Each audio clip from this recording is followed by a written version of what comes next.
집에서도 자녀를 기르다 보면 첫째 자녀, 둘째 자녀, 셋째 자녀 다 똑같이 기르는 것이 아니고 아버지도 마찬가지겠지만 어머니가 특별히 첫째 자녀 키울 때는 참 마음을 많이 쏟습니다. 둘째가 되면 조금 더 약해지고 셋째가 되면 이제 좀 신드름해지는 거죠. 저희 집에도 보면은 첫째 아이 키울 때 사진이 제일 많이 있습니다. 근데 셋째 키울 때는 별로 그렇게 사진을 많이 안 찍은 것 같아요. 이게 첫 번째 일을 할 때하고 두 번째, 세 번째 일할 때 이 관심이 점점 줄어드는 것 같다는 그런 생각을 해요. 우리가 이제 결혼하기 전에 연애할 때는 만난 지 며칠 되었다 해가 다 선물 그렇게 챙겨주고 하잖아요. 결혼하고도 뭐 얼마 동안은 그렇게 하지만 이제 한 장로님, 권사님 뭐 20, 30년 되면 뭐 언제 생일인지도 모르고 결혼 기념일도 모르고 그냥 넘어가잖아요. 그렇죠? 그렇다고 해서 사랑이 식은 게 아니고 그게 정상입니다. 정상. 왜 이 서론을 말씀드리냐면 사도 바울이 1차 전도여행 갈 때와 2차로 갈 때와 3차로 갈 때 교인들의 반응이 아주 차이가 난다는 것을 보게 되는 것입니다. 오늘 읽은 18장 22절 23절은 2차 여행을 갔다가 교회에 돌아오는 모습, 그리고 다시 3차 선교여행을 떠나는 그런 모습인데 너무 이게 밋밋한 그런 모습을 보여주고 있습니다. 사도행전 13장 2절에 보면 1차 선교여행 때 모습이 나타나고 있습니다. 주를 섬겨 금식할 때 성령이 이르시되 내가 불러 시키는 일을 위하여 바나바와 사울을 따로 세우라 하시니 이에 금식하고 기도하고 두 사람에게 안수하여 보내니라. 성령께서 그 교인들에게 감동을 주어서 내가 지시하는 이 사람들 선교지를 보내라 할 때 금식하고 기도하면서 안수하여서 보냈습니다. 그리고 14장 27절에 보면은 그들이 이르러 교회를 모아 하나님이 함께 행하신 모든 일과 이방인들에게 믿음의 문을 여신 것을 보고하고 제자들과 함께 오래 있으니라. 1차 선교여행을 갔다 와서 교인들을 다 모아놓고 그 선교지에서 일어났던 하나님의 역사를 다 일일이 보고를 했습니다. 그러니까 교인들이 그 선교 보고를 받고 참 마음의 감동을 받고 은혜를 받고 그렇게 했던 것을 말씀하고 있습니다. 자, 그런데 이제 사도행전 15장 36절에 보면 2차 선교여행을 떠나는 그런 모습이 나타나고 있습니다. 며칠 후에 바울이 바나바들어 말하되 우리가 주의 말씀을 전한 각 성으로 다시 가서 형제들이 어떠한가 방문하자 하고. 자, 이제 여기는 뭐 성령께서 직접 지시하는 게 아니고 아마 바울의 마음속에 감동을 주신 것 같습니다. 그래서 그 감동을 따라서 바나바에게 갑시다 할 때 이제 바나바는 마가를 데리고 가자. 바울은 안 된다. 이 문제로 서로 다투다가 바나바와 마가가 떠나고 나서 바울은 실라와 떠나는 그런 내용이 나오고 있습니다. 자, 그때도 15장 40절 바울은 실라를 택한 후에 형제들에게 주의 은혜의 부탁함을 받고 떠나. 2차 때에도 그래도 교인들이 축복의 기도를 해주면서 이렇게 떠나보내는 거죠. 우리가 기도를 많이 하겠습니다. 잘 다녀오십시오. 아마 그런 환송식을 조촐하게 했던 것 같습니다. 근데 오늘 이제 읽은 22절, 23절에 보면은 22절이 이제 2차 선교여행 끝내고 교회로 돌아오는 그런 모습입니다. 가이사랴에 상륙하여 올라가 교회 안부를 물은 후에, 여기서 올라갔다는 것은 예루살렘에 갔다는 말입니다. 예루살렘에 갔다가 후에 안디옥으로 내려가서 얼마 있다가 떠나, 그러니까 안디옥으로 파송교회로 가는 거죠. 근데 가서 교인들에게 선교 보고한 내용도 없고 또 떠날 때도 뭐 교인들이 환송도 없고 너무 그냥 자연스럽게 이렇게 잠시 왔다가 떠나는 그런 모습으로 나타나고 있습니다. 저는 이걸 보면서 몇 가지 참 우리가 받을 교훈이 있겠다 그런 생각이 듭니다. 자, 1차 때와 2차 때가 다르고 2차 때와 3차 때가 다르잖아요. 1차 때는 참 성령께서 직접적으로 감동을 주시고 교인들에게 안수해서 보냈습니다. 2차 때는 바나바와 마가는 그냥 가고 바울과 실라 갈 때 또 몇몇의 교인들이 환송식을 해 주었습니다. 그러나 3차 때는 2차 때 와서 보고한 내용도 없고 갈 때 잘 가라는 그런 것도 없고 그렇게 되는 것입니다. 이걸 보면서 어떤 생각이 드냐면은 이 남자들 보통 군대에 갈 때 그때 생각이 납니다. 그 친구들 중에서 제일 먼저 친구들 군대 가면 어떻게 합니까? 친구들이 다 모여가지고 잘 갔다 오라고 환송식 해주잖아요. 근데 하나 가고 둘 가고 셋 가고 제일 마지막 때 가면은 뭐 환송식 해줄 친구들도 없습니다. 다 가고 자기만 남아가지고 쓸쓸하게 그냥 갔다가 휴가 나와도 아무도 없고 그런 모습들, 꼭 그런 느낌을 받는 것입니다. 자, 그러니까 1차 때와 2차 때, 3차 때 바울이 아마 1차 때처럼 적어도 2차 때처럼 왜 교인들이 내게 이렇게 따뜻하게 환송을 해주지 않는가? 왜 선교지 갔다 왔는데 같이 모여서 선교복을 듣지 않는가? 아마 이런 식으로 생각했더라면 아마 시험에 들었을 것입니다. 시험에. 그래서 하나님은 사람들 칭찬 너무 의식하지 말고 하나님만 바라보고 하라, 그런 뜻이 아닌가, 그런 생각이 들었습니다. 이 마태복음 6장 1절에 보면 사람에게 보이려고 그들 앞에서 너희 의를 행하지 않도록 주의하라. 그리하지 아니하면 하늘에 계신 너희 아버지께 상을 받지 못하느니라.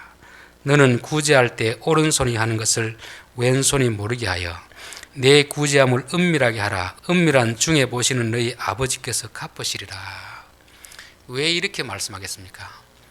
우리는 무슨 일을 하고 나면 사람들이 칭찬해 주면 참 기분이 좋아집니다.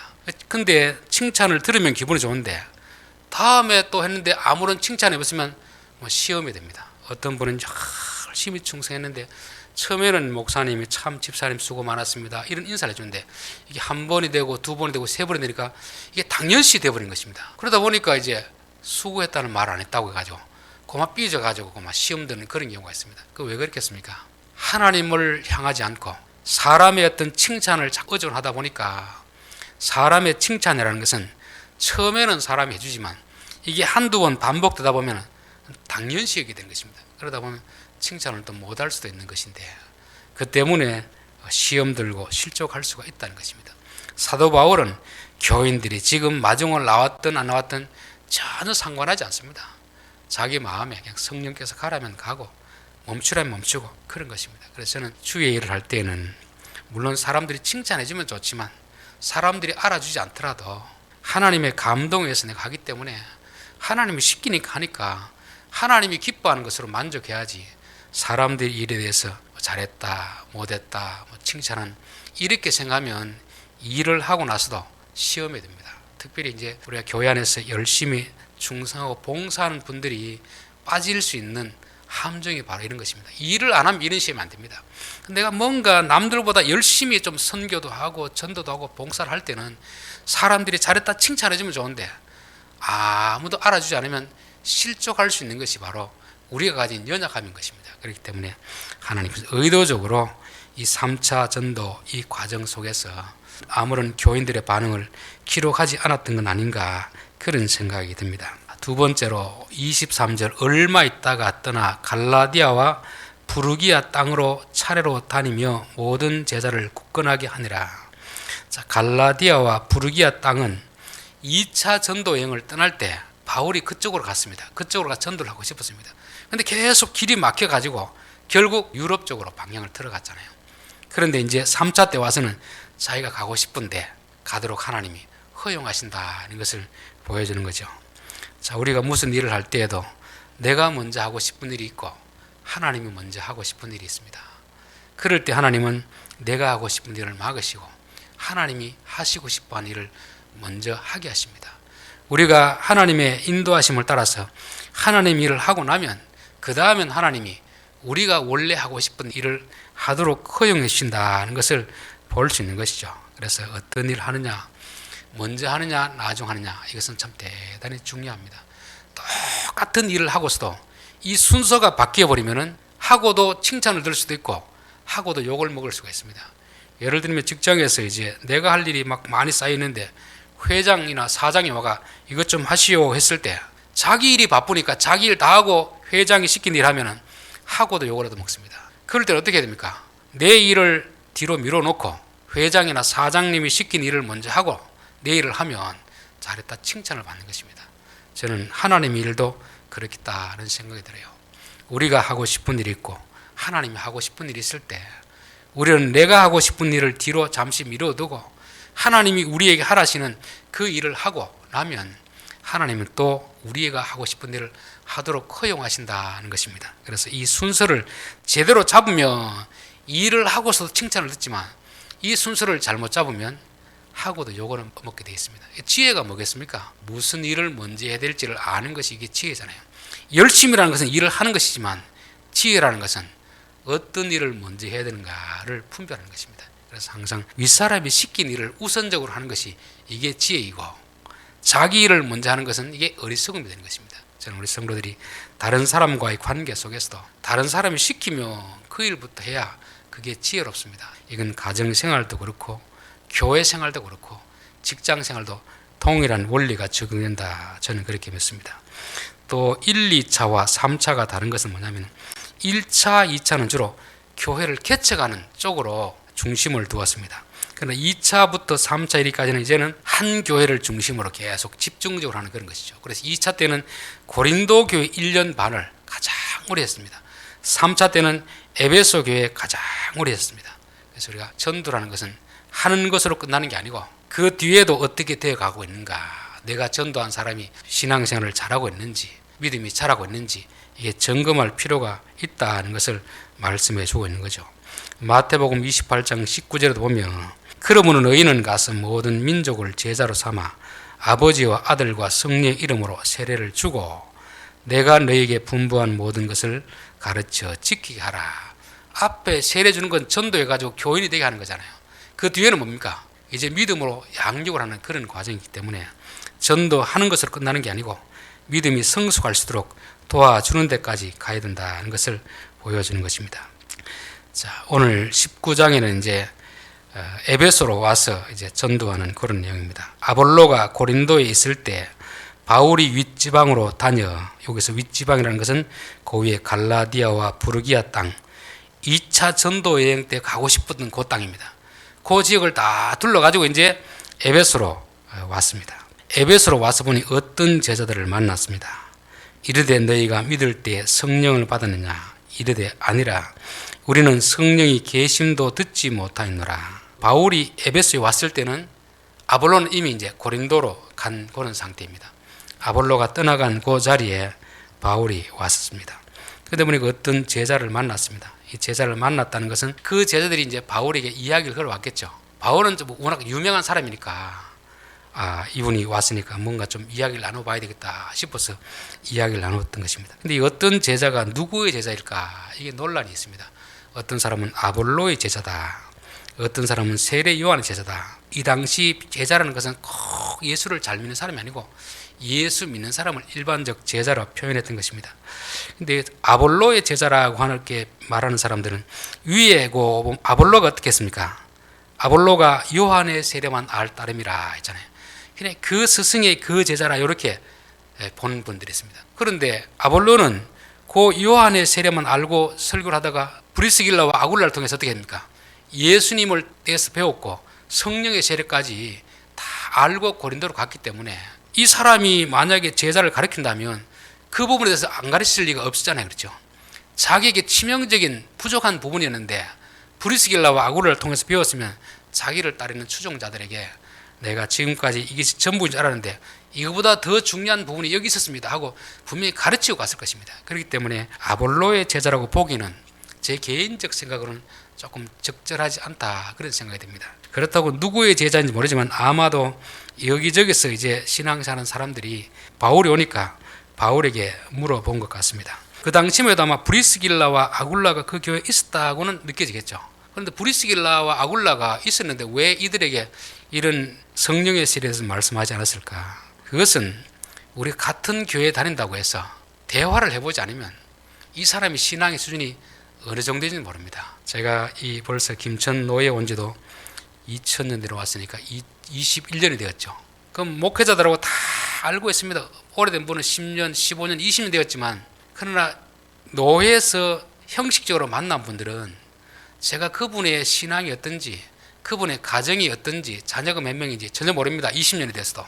그런데 이제 노예 행사라든지 아니면 시차례 행사를 할 때 이렇게 야유회 갈 때든지 옆자리에 앉아가지고 이런저런 이야기를 나누다 보면 이분이 자녀들이 몇 명 있구나, 이분이 어느 학교 어느 신학교를 나왔구나, 이분의 신앙이 어떻구나, 신학이 어떻구나 알게 됩니다.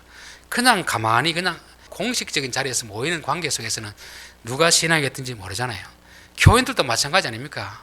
그냥 눈에 보이는 모습 가지고 판단하지 대화를 나눠보지 않으면 모르거든요. 여기서도 마찬가지입니다. 브리스길라와 아굴라가 있어도 아볼로에 대해서는 설교를 하니까 브리스길라와 아굴라가 아는 거지. 그냥 제자들은 예배에 참여하면 이 사람들의 믿음이 어떤지 어떤 순위인지 모르는 것입니다. 그러나 바울이 오니까 이 사람들이 바울이 그래도 좀 유명하니까 바울을 만나고 싶었을 것이고 바울과 대화를 하다 보니까 바울이 이들에게 신앙에 조금 부족함이 있다는 것을 깨닫고 그들에게 물어보는 것입니다. 이르되 너희가 믿을 때 성령을 받았느냐? 이르되 아니라 우리는 성령이 계심도 듣지 못하였노라. 바울이 이르되 그러면 너희가 무슨 세례를 받았냐? 대답하되 요한의 세례니라. 바울이 이르되 요한이 회개의 세례를 베풀며 백성에게 말하되 내 뒤에 오시는 이를 믿으라 하였으니 이는 곧 예수라 하거늘. 자, 요한의 세례만 받았다는 것은 이 신앙의 단계로 봤을 때 요한은 세례를 베푸는 것이 그 자체가 목적이 아니잖아요. 요한 뒤에 오는 예수님을 믿게 하기 위해서 준비하는 과정으로 세례를 받겠습니다. 그렇다면 이 신앙이 여기서만 멈추고 있는 것입니다. 요한의 세례를 받고 받았으면 반드시 어디로 가야 됩니까? 예수를 믿는 단계로 나아가야 됩니다. 예수를 믿는 단계로 나아가면 성령이 그들에게 임함으로 인하여서 성령을 통한 진정한 믿음을 가지게 되는 이게 성령의 세례가 이루어지는데 요 제자들은 단계적으로 봤을 때는 저 앞에 회개의 단계까지만 머물러 있는 것이고 그 뒷단계를 모르는 그런 상태를 말씀하고 있습니다. 그래서 바울이 이르되 요한이 회개의 세례를 베풀며 백성들에게 말하되, 그러니까 요한은 분명히 말했습니다. 회개의 세례를 베풀고 다 됐다는 게 아니고 이제는 내 뒤에 오는 이를 믿으라. 이 회개의 세례를 베푸는 것은 이게 목적이 아니고 최종 종착지가 아니고 여기 회개를 했으면 반드시 뒤에 오는 예수를 믿어야 된다는 것을 말씀했습니다. 그런데 사람들은 어디만 쳐다보는 겁니까? 회개의 그 자리만 머물리는 거죠. 제가 만약에 손가락을 가지고 저 달을 이렇게 가리키면 처음에는 사람들이 제 손가락을 보지만 뭘 봐야 됩니까?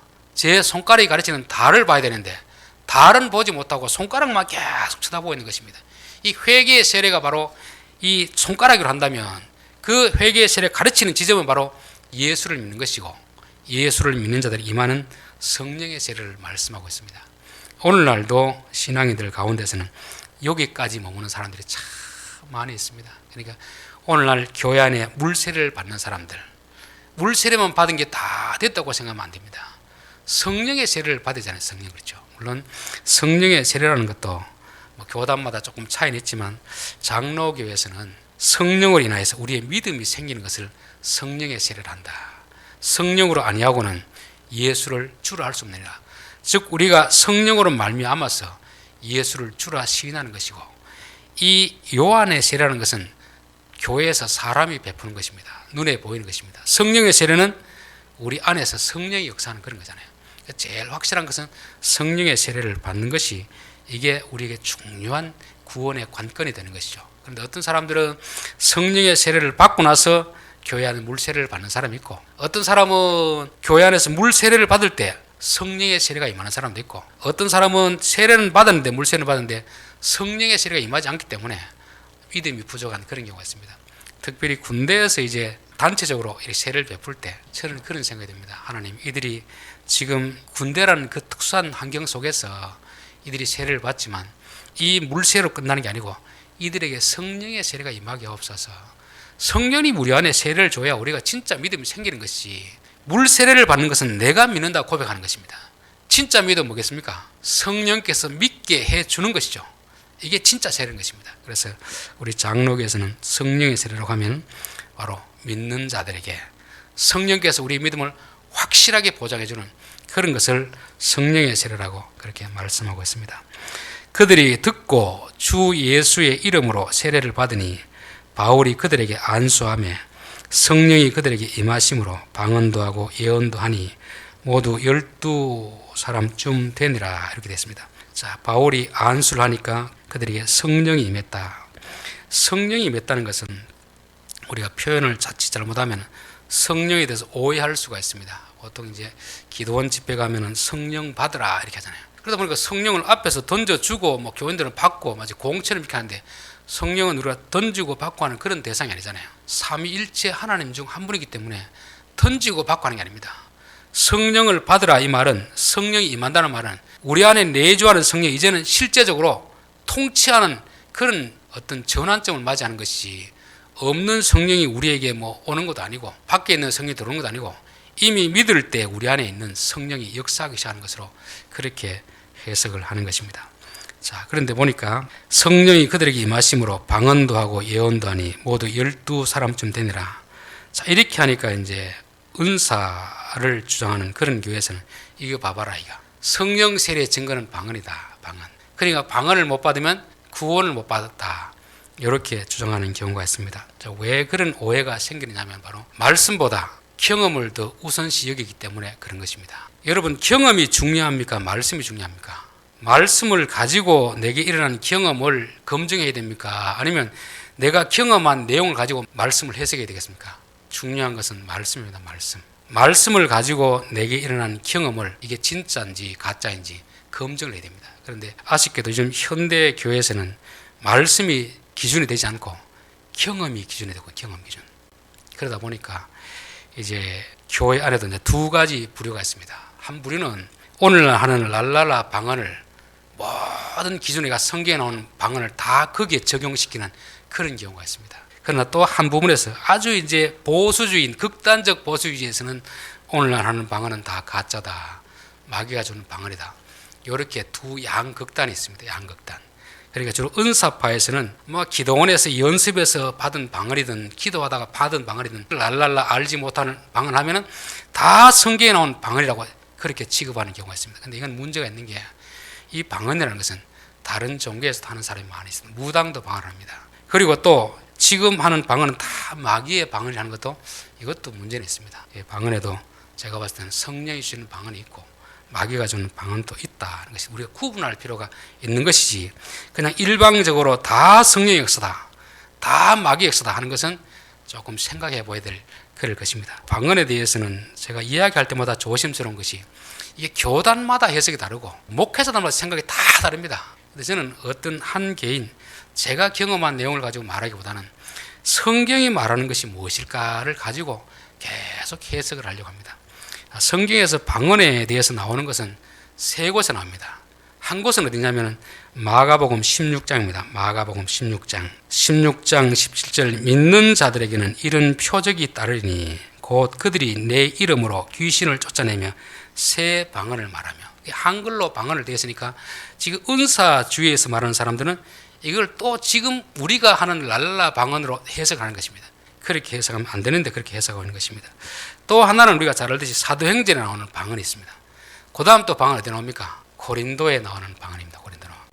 제가 봤을 때는 마가복음에 나오는 새 방언을 말하면 이 방언은 지금 무엇을 말하느냐 하면은 오순절 성령이 임하는 그때 하는 방언을 미리 예언하는 것입니다. 그때가 되면 성령님이 강림하시면 그 방언을 말할 것이다, 그렇게 되었습니다.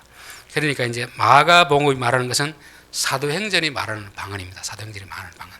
그럼 사도행전에도 보면은 몇 곳에 이렇게 방언을 합니다. 2장에 나오고 또 8장 사마리아는 성령이 임하는데 방언하는 내용은 안 나옵니다.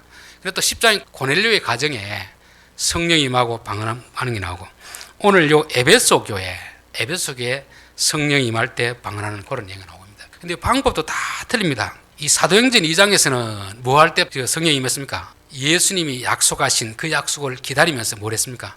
기도할 때 성령이 그들 위해서 임하고 그들이 성령이 말하게 하심을 따라서 말하니라. 그걸 이제 구번역에서는 방언이라 해놨고 지금 번역에서는 다른 언어들로 말하기 시작했더라 되어 있습니다. 그리고 이제 사도행전 8장에 보면 사마리아의 빌립이가 전도했을 때 사람들이 믿었습니다.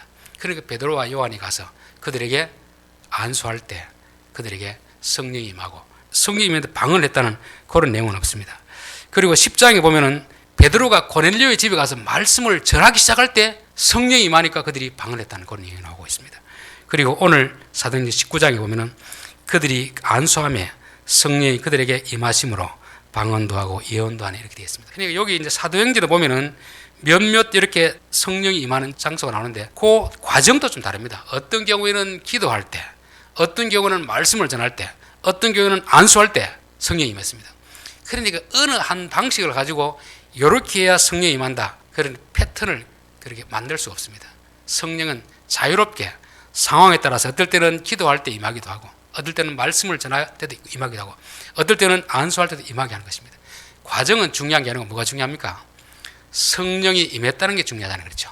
성령이 임했는데 어떤 경우에는 방언을 했다는 데도 있고, 어떤 데는 그냥 성령이 임했다는 내용도 있고, 어떤 경우에는 또 방언과 예언이 임했다는 그런 게 있습니다. 저는 개인적으로 볼 때 사도행전의 방언은 동일한 방언이다, 그렇게 믿습니다. 방언 패턴은 뭐냐면 성령이 임하니까 다른 언어들로 말하기 시작하더라. 그러니까 내가 평소 배우지 못한 다른 언어로 말하는 것입니다. 우리의 혀가 성령의 통치를 받는 그것이 사도행전이 말하는 방언입니다. 사도행전이 말하는 방언. 그런데 이 사도행전의 방언은 가장 큰 특징이 뭐겠습니까? 사도행전 1장 8절 다 같이 해볼까요? 너희에게 성령이 임하시면 너희가 권능을 받고 예루살렘과 유다와 사마리아와 땅끝까지 이르러 내 증인이 되리라. 그러니까 사도행전의 성령의 권능은 예언, 방언, 병고침 이런 것이 다 포함되는 것입니다. 사도행전에서 이렇게 성령이 임할 때 이런 은사가 나타나는 것은 왜 나타나느냐 하면 바로 증인의 삶을 살게 하기 위해서 그치는 것입니다. 그래서 저는 방언을 이야기할 때는 1차적으로 사도행전의 방언을 이해해야 된다. 내가 방언을 함으로써 그 성령이 주시는 방언이라고 한다면 과연 그 방언을 가지고 증인의 삶을 살고 있느냐 없느냐, 그거를 점검해야 됩니다. 한국교회 왜 우리가 이렇게 이 문제가 되느냐면, 지금 오늘 한국교회에서 방언이라고 하면 다 어디 것을 표준하고 있습니까? 고린도 교회의 방언을 가지고 표준으로 삼고 있어요. 고린도 교회의 방언을. 고린도 교회의 방언은 뭡니까? 알아듣지 못하는 말입니다. 바울은 뭐라고 하냐면 통력이 없으면 교회에서는 그 말하는 것입니다. 개인 기도하는 것은 괜찮지만 교회 안에서 다른 사람이 방해주기 위해서 하지 말라는 것입니다. 사도행전의 방언은 긍정적인 측면에서 말씀하고 있습니다. 왜냐하면 성령이 임하는 증거로서 그들이 다른 언어로 말하기 때문에, 그전에는 불신자가 믿지 않은 그런 언어를 말하다가 이제는 믿음의 언어를 하기 때문에 이게 성령이 임했다는 증거잖아요. 우리가 그 사람이 믿음이 있는가 없는가 어떻게 알겠습니까? 그 사람이 말이 달라졌는가 안 달라졌는가 알 수 있거든요. 그전에는 막 교회에 대해서 부정적으로 말하고 예수님 폄하하던 사람들이 이 성령이 임하면 그때부터 뭐가 됩니까? 아주 교회에 대해서 우호적으로 말하고 믿음의 말하거든요. 이게 사도행전이 말하는 방언입니다. 그 현상이 쭉 일어나는 건데, 고린도에 가서는 이게 이상하게 어떻게 시간적으로 얼마의 시간이 흘렀는지 모르지만 사도행전은 누가 기록한 것입니다. 고린도 전서를 누가 기록했습니까? 바울이 기록했는데, 바울이. 근데 바울이 고린도 교회를 떠나고 이제 에베소에 있다가 보니까 고린도의 사람들이 뭔가 방언을 한다고 하는데 방언 때문에 교회가 막 분란이 일어나는 것입니다. 그 이상하다 참. 그 방언을 하면 교회에 덕을 끼쳐야 될 텐데 왜 그런가 알아보니까 사도행전에 나타난 방언과 또 다른 방언이 등장했다는 것입니다. 그게 뭐냐면 말이 통하지 않는, 언어인데 통하지 않는. 언어라는 것은 사도행전의 방언은 이 베드로와 요한이 그 오순절에 많이 찾아온 사람들에게 일일이 다 번역을 할 수 없잖아요. 근데 자기가 성령의 말하게 하심을 따라 말하니까 들리는 것이 다 통역이 다 되는 것입니다. 자동 통역이 되는 그런 언어로서 방언을 주었는데, 오히려 고린도 교회에서는 교회 안에 같은 말을 쓰는 사람인데 다른 말을 쓰니까 이게 교회 안에 소통이 되지 않는 것입니다. 이게 불통의 언어가 되고 있는 거죠. 그래서 이 바울이 큰일 났다 싶어가지고 너희들 통역이 되지 않는 언어를 쓰면 하지 말라는 것입니다. 왜냐하면 방언의 언어가 뭡니까? 언어가 소통되지 않는 사람들에게 복음을 전하기 위해서, 증인의 삶을 살기 위해서 즉흥적으로 주신 은혜가 바로 방언의 은사거든요. 그런데 이 교회 안에서는, 이게 고린도 교회에서는 이상하게 불통의 언어가 막 교회 안에서 막 만연하고 있으니까 야, 이래서 안 되겠다 싶어서 자기가 그걸 쓴 것입니다. 통역이 되지 않는, 해석이 되지 않는 방언을 하려거든 교회에서는 하지 마라. 교회에서 덕을 끼칠 수 없으니까 하지 말라는 것입니다. 그래서 알아듣지 못하는 방언을 100마디 하는 것보다 알아듣는 말 한마디 하는 것이 교회의 덕을 세우기 위해서는 더 낫다고 그렇게 말씀하고 있습니다. 그래서 고린도 교회의 방언은 좀 바울이 좀 부정적인 의미에서 이런 식의 언어는 좀 안 했으면 좋겠다. 정하고 싶으면 예언의 은사를 받아라. 예언의 은사. 그래서 내가 하는 말이 교인들이 알아듣도록 말을 해야 교인들이 깨닫지. 그렇게 말씀하고 있는 것입니다. 그래서 우리가 사도행전의 방언과 고린도의 방언을 좀 구분할 필요가 있겠다. 저는 고린도의 방언이라고 해서 다 마귀의 방언이라고 그렇게 생각하지 않습니다. 제 주위에도 방언한 사람이 있고 저도 한때는 방언을 했다가 지금 안 하고 있지만 그게 개인의 어떤 기도 생활을 위해서는 유익할지 모릅니다. 근데 교회 안에서만큼은 내가 하는 말을 상대방이 알아듣지 못하는 것은 금하는 것이 바울이 우리에게 가르치는 것입니다. 괜히 내가 한다고 해서 다른 사람 하지 못하는데 자랑 삼아 막 하는 것은 그건 아주 성령의 인도를 받는 그런 방언은 아니라고 합니다. 그러나 지금 현재 교회 안에도 방언을 통해서 개인적 신앙의 유익을 얻는 사람은 분명히 있다고 합니다. 그렇지만 그것이 고린도 교회의 방언가 되지 않고 사도행전의 방언이 되어야 그게 성령께서 진짜 주는 방언의 역사를 우리가 경험하게 되는 것입니다. 그래서 저는 방언을 이야기할 때 내가 하고 있는 방언이 사도행전의 방언인가 고린도의 방언인가를 한 번쯤 점검해 봐야 되고, 그래서 방언에 이 나타나는 현상은 다 다릅니다. 성령이 임했을 때 나타나는 현상은 다 다릅니다. 마치 한 아버지 밑에 자식들이 태어나도 좀 닮은 자식도 있지만 성격 다르고 혈액형 다르고 다 다르잖아요. 현상을 보고 이게 누구 자식이다 볼 수 없는 것입니다. 한 핏줄, 한 아버지 밑에 태어났으면 뭡니까? 같은 자식이 자리겠죠. 성령이 하나이면 그 성령의 역사가 각각 좀 다르더라도 사도행전에 나타나는 방언하고 이 고린도에 나타나는 방언이 다르더라도 다 성령의 인도함을 따라가고 성령이 주시는 목적을 이루어가면 저는 성령이 주시는 방언이라고 그렇게 생각합니다. 참 재밌는 것은요, 고린도에서 1년 반을 했잖아요. 근데 고린도에서는 바울이 성령이 임했을 때 방언을 했다는 그 기록이 없습니다. 에베소 교회에서는 안수를 하니까 성령이 임하고 방언을 하잖아요. 근데 이게 서신서로 넘어가면 바울이 사역할 때는 나타나지 않던 방언이 고린도의 교회는 많이 나타나는 것입니다. 근데 정작 에베소서에는 방언에 대한 말이 안 나옵니다. 참 너무 신기하잖아요. 그렇죠? 방언에 대한 많은 이야기 나오면 고린도 전후서에 나와야 되겠습니까? 에베소서에 나와야 되겠습니까? 에베소서에 당연히 나와야 됩니다. 왜? 사도행전에서 기도할 때, 안수할 때 성령 임하고 방언과 예언을 했으니까 이런 것들이라면 당연히 에베소에 많이 나와야 될 것 같은데 에베소서는 방언에 대한 일적 언급이 없습니다. 다른 은사 나오는데. 그런데 바울이 고린도에 있을 동안에 나타나지 않던 방언의 은사가 고린도를 떠났을 때는 이게 은사가 나타났던 것입니다. 그래서 이게 뭔가 조금 이상하구나를 한 번쯤 생각해 봐야 되는 거죠. 그러니까 바울이 안수했을 때 방언을 받은 에베소 교인들은 전혀 그 방언 가지고 문제를 일으키지 않았습니다. 그런데 바울이 떠나고 나서 누군가가 와서 그곳에 그 은사를 받게 했을 때는 계속 문제를 일으키는 거죠. 그래서 바울은 고린도 교회에다가 너희들 방언하는 것은 개인적 기도하는 건 유익하지만 교회 안에서는 은사를 주시는 목적이 교회의 덕을 세우는 것이기 때문에 증인의 삶을 사는 것이기 때문에 남들이 알아듣지 못하는 언어는 안 하는 게 이게 질서를 따라가는 것이다.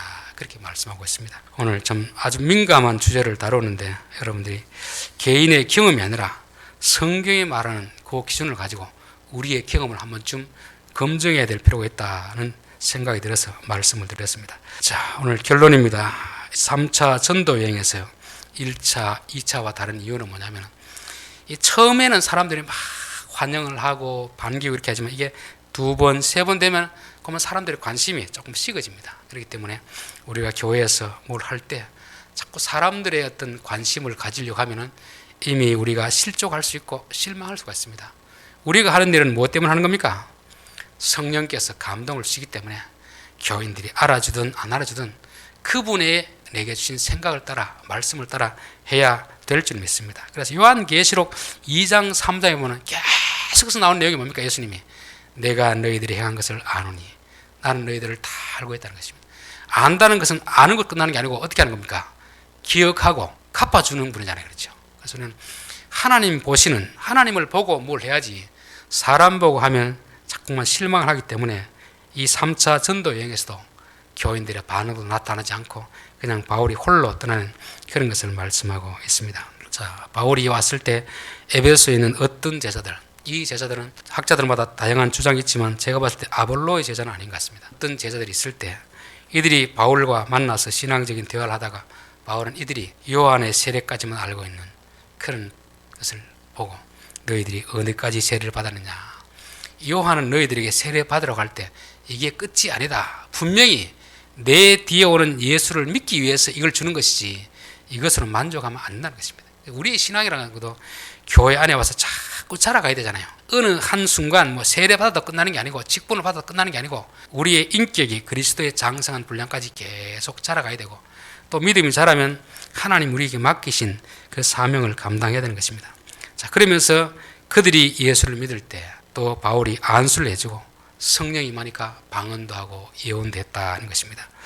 자, 이 성령이 임하는 것도 어떤 경우에는 기도할 때, 어떤 경우는 말씀을 전할 때, 어떤 경우에는 안수할 때 각각 다 다릅니다. 그러니까 뭐 성령을 받으려면 내게 와서 안수를 받아야 된다, 이런 말도 참 위험한 말이잖아요. 그렇죠? 성령님은 각각 사람들에 맞는 상황에 맞게 주는 거지, 꼭 이렇게 해주고 이렇게 하면 안 주고 이런 것은 맞지 않습니다. 그리고 또 성령이 임했을 때 방언이 언급된 데도 있고 언급 안 된 데도 있고, 또 방언과 예언이 언급된 데도 있습니다. 이 방언은 한국교회에서 가장 민감한 그런 문제 중에 하나이기도 합니다. 모든 방언이 다 성령님 주신 방언이다고 주장하는 것도 조금 문제가 있고, 지금 하는 날랄라 방언은 다 마귀가 주는 방언이다 이렇게 말하는 것도 사실은 문제가 있습니다. 사도행전의 방언과 고린도의 방언은 분명히 다르다고 저는 그렇게 믿습니다. 사도행전의 방언은 사도행전 1장 8절의 말씀이 이루어지는 것입니다. 너에게 성령이 임하시면 권능을 받고 내 증인이 되리라. 즉 증인으로 삼기 위해서 도구로 치는 것이 은사입니다. 은사, 능력. 거기에는 방언, 예언, 뭐 병고침 이런 게 여러 가지 있을 수 있습니다. 그거는 결국 증인의 삶을 살도록 주는 것이기 때문에 내게 주신 은사를 가지고 그렇게 살면 우리가 제대로 잘 사용하는 것이고, 오히려 그것이 방해가 된다고 하면 다시 한번 점검을 해봐야 됩니다. 내가 받은 것이 정말 성령이 주신 은사인가, 아니면 마귀에게 받은 것인가, 또 성령이 주신 은사라고 한다면 정말 성령이 뜻대로 사용하고 있는가, 잘못 사용하고 있는가, 이것을 점검해야 됩니다. 우리 한국교회에서는 고린도 교회에 나타나는 방언을 지금 우리의 방언과 결부시켜가지고 사도행전과 마가복음을 다 이해하기 때문에 생기는 것입니다. 고린도에서는 바울이 사역할 때 방언이라는 말이 없습니다. 에베소 교회에서는 방언을 준다는 말이 있지만 정작 서신서로 넘어가면 에베소에는 방언에 대한 말이 없습니다. 고린도 교회는 방언이 말이 있다는 것은 이 고린도 교인들이 받은 방언은 바울이 사역할 때 받은 것이 아니고 바울이 지나고서 다른 사람이 할 때 받은 것인데, 바울이 볼 때는 뭔가 조금 이상하다 싶어가지고 바른 방언 이런 것이다, 은사를 준 것은 교회의 덕을 세우기 위해서 주는 것이고 증인의 삶을 살도록 주는 것이기 때문에 너희들이 성령의 인도함을 따라서 항상 교회의 덕을 세우기 위해서 하고, 교인들이 알아듣지 못하는 그런 말은 개인적으로 기도는 하되 교회에서 하지 말라고 금하는 것이 고린도에서 바울이 가르치는 그런 교훈입니다. 기도드리겠습니다.